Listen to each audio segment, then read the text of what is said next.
Hello प्यारे बच्चों, कैसे हो आप प्यारे बच्चों। इस वीडियो में हम आपके कक्षा 5 के ईवीएस के 20वें पाठ जिसका नाम है खेती से खुशहाली, इस पाठ को पढ़ेंगे। इससे पिछले वीडियो में हमने 19वें पाठ के प्रश्न उत्तर किए थे। अगर आपने वो वीडियो नहीं देखा है तो नीचे डिस्क्रिप्शन बॉक्स में प्लेलिस्ट का लिंक है, वहां से आप वो वीडियो देख। चलिए शुरू करते हैं। आदरणीय मामा जी, सादर प्रणाम। हम यहाँ कुशल मंगल हैं, आपके वहाँ सभी कुशल मंगल होंगे। इस साल हमारे यहाँ अच्छी वर्षा हुई है।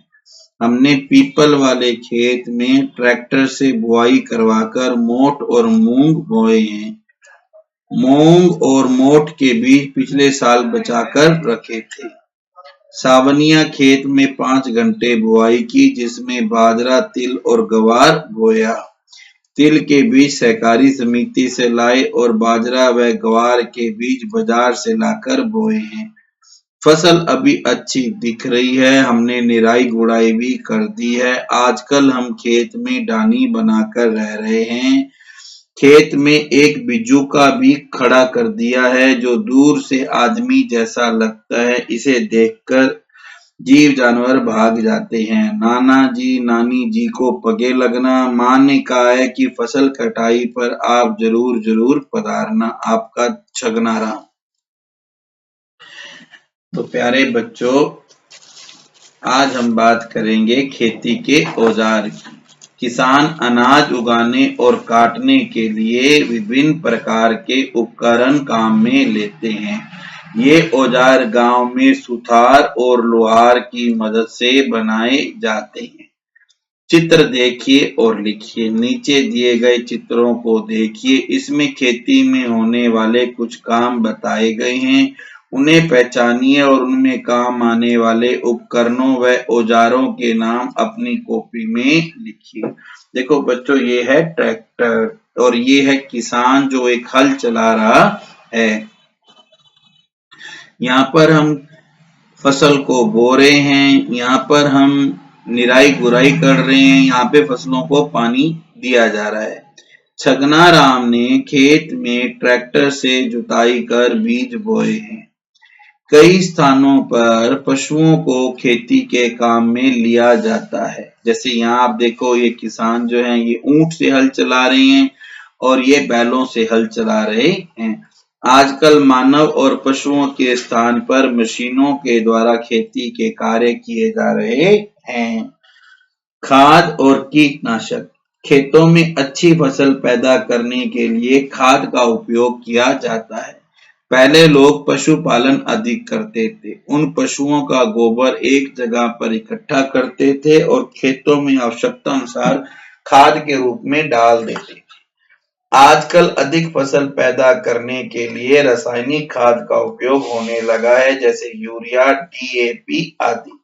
इन रासायनिक खाद का उपयोग करते समय सावधानी रखना आवश्यक है। इनसे चर्म रोग मतलब चमड़ी के रोग, पेट संबंधी बीमारियां, सर दर्द, बेचैनी इत्यादि रोग हो सकते हैं। रासायनिक खाद का अधिक उपयोग होने से कालांतर में जमीन की उपजाऊ क्षमता में कमी आ जाती है। अतः हमें अधिक से अधिक जैविक खाद या देशी खाद का ही उपयोग करना चाहिए। इसके दो फायदे होते हैं। एक तो हमारी जमीन की उपजाऊ क्षमता कम नहीं होती है, दूसरा इसमें कोई बीमारियां नहीं होती हैं। आओ खाद बनाएं। इस खाद को हम घर पर भी बना सकते हैं।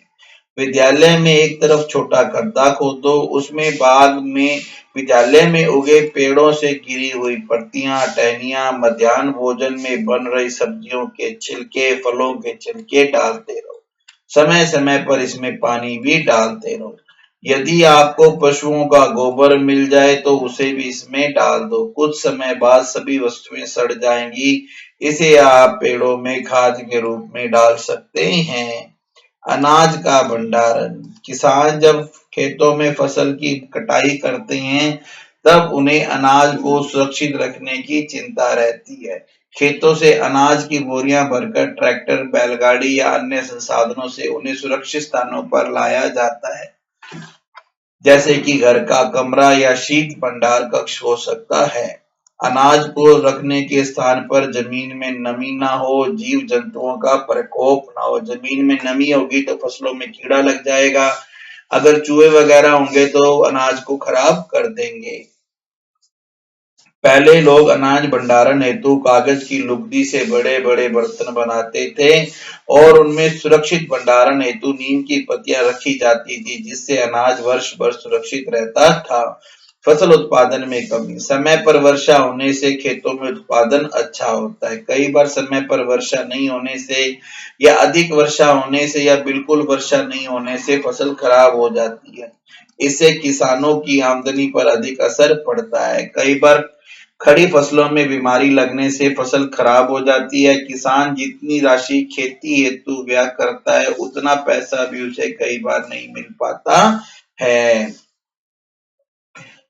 मनुष्य ने अपनी आवश्यकताओं की पूर्ति के लिए पशुपालन शुरू किया। इसके द्वारा मनुष्य को भोजन, सवारी, खेती-बाड़ी में सुविधा मिलने लगी। पशुओं की खरीद व बिक्री के लिए मेलों का आयोजन किया जाने लगा। फसलों के पकने पर त्योहार भी मनाए जाने लगे। आज भी हम मेले व त्योहार मनाते हैं, जैसे कि कार्तिक पूर्णिमा को पुष्कर का पशु मेला, फसलें पकने पर केरल में ओणम का त्योहार आदि। ओणम चाय, अदरक, इलायची, काली मिर्च और धान की फसल की पकने की खुशी और सुहावनी ऋतु आने के उपलक्ष्य में मनाया जाता है। इसी प्रकार तमिलनाडु में मकर संक्रांति पर पोंगल त्योहार मनाया जाता है। इस समय धान की फसल कटनी शुरू हो जाती है। तो अब आपको क्या करना है, आजकल हम कई जानवरों को पालते हैं, जैसे गाय, भैंस, बकरी, भेड़, ऊंट, घोड़ा आदि। आपको इसमें ये तालिका भरनी है कि कौन सा पशु है और उससे हमें क्या लाभ होता है। तो इसको हम बच्चों अगले वीडियो में करेंगे।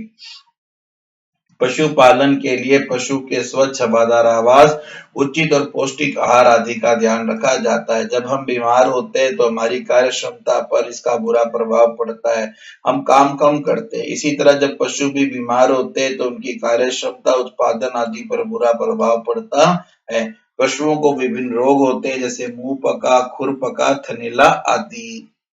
अब ये देखो बच्चों, ये हमारी कोई गौशाला दिखाई गई है, जिसके अंदर गाय जो हैं वो भोजन खा रही हैं। आजकल कुछ लोग खाने पीने की वस्तु और उसके कचरे को प्लास्टिक की थैली में डालकर फेंक देते हैं। पशु उन्हें खा लेते हैं। पशुओं के पेट में जाकर ये थैलियां जमा हो जाती हैं, जिससे उनकी आंतें अवरुद्ध हो जाती हैं और वे मर जाते हैं। अनेक लोग पशुपालन को व्यवसाय के रूप में अपनाते हैं, जैसे दुधारू पशुओं को पालकर दूध बेचने का व्यवसाय डेयरी व्यवसाय कहलाता है। घोड़े पालने वाले अनेक व्यवसाय करते हैं, जैसे तांगा चलाना, घुड़दौड़ में भाग लेना, खेलने के लिए घोड़े उपलब्ध कराना, शादी में दूल्हा दुल्हन के लिए घोड़े उपलब्ध करवाना आदि।